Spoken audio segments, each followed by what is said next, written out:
Hello mga kasipag, sa videong ito ay ituturo ko sa inyo ang mga tricks kung papaano hindi ma-stalk at ma-hack ang ating Facebook account. Tara't hindi na natin patatagalin pa, simulan na natin.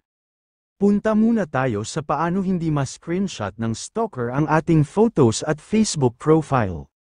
Una, magpunta tayo sa ating Facebook. Itong Facebook profile na ito ay demo lamang at ipapakita ko lamang sa inyo ang pagkakaiba. Try natin mag-screenshot. Kung nakikita nyo, ay nai-screenshot pa siya kasi hindi pa natin na-activate ang need natin i-activate sa settings. Ngayon punta tayo sa mismong account ng ating demo at iset na natin. Ayan, nandito na tayo, pindutin natin itong tatlong guhit sa gilid. I-click natin itong settings at hanapin itong profile locking dito sa audience and visibility, at i-click natin. Ang profile locking ay hindi lang para hindi tayo may stalk at iwas hack, kundi mapipigilan din ito ang may screenshot ang ating mga photos at Facebook profile. Then pindutin itong lock profile.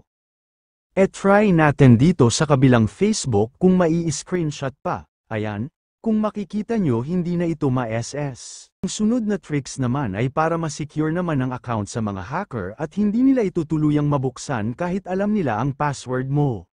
Pindutin natin uli itong tatlong guhit, then tap Settings. Then tap See More in Account Center. Then tap this Password and Security. Then piliin natin tong Two-Factor Authentication. Ang Two-Factor Authentication ay nagagamit kung maglo-login ka ng Facebook account mo sa ibang device kung saan magsesend si Facebook ng OTP sa number mo para makasigurado siya na ikaw ang nag-login sa account na yun. Kahit alam ng hacker ang password mo ay hindi niya pa rin mahahack ang account mo dahil nga sa ilalagin niya ito sa ibang device. Then piliin natin itong SMS or WhatsApp dahil mas secure ang method na ito. Then click Next. Then i-type lang natin ang number kung saan magsesend ng code si Facebook as a security method pag may nagbukas ng account mo sa ibang device. Then click Next. Then i-enter lang natin ang confirmation code na pinadala sa atin sa number na binigay natin. Pagkatapos ay i-type natin ang password ng mismong account natin. Then ayan, naka-turn on na ang two-factor authentication natin. Sunod naman natin na i-click ang additional methods. Ang recovery codes naman ay magagamit mo kapag nawala ang cellphone kasama yung number mo kung saan ito na ang gagamitin mong OTP kapag nangyari yun, kaya mas mabuti na huwag itong i-save sa cellphone mo. Then click Recovery Codes.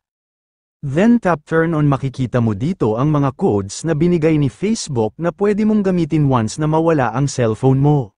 Ang pangatlong tricks naman ay para hindi madaling i-search ang account mo sa Facebook ng kung sino man ang gustong mang-stalk sa'yo gamit ang ibang search engines like Google Browser.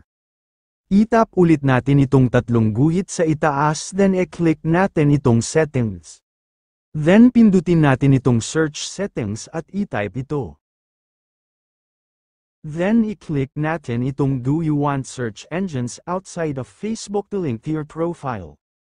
Then i-toggle on lang natin ito. Sa paraang ito hindi na madaling i-search ang ating Facebook account. Ayun lang guys, sana may natutunan kayo sa video na ito at sana makatulong ito. At kung nagustuhan nyo pa, like and share na lang po, at kung hindi pa kayo nakasubscribe ay pasubscribe naman po sa ating YouTube channel na Kuya Chris TV at pati na rin po ang Kasipag Vlog channel. Kung meron pa kayong mga tanong at gusto ng kasagutan, mag-comment lamang po tayo sa comment section sa baba at i-try po natin gawan ng content yan. Maraming salamat po sa panunood.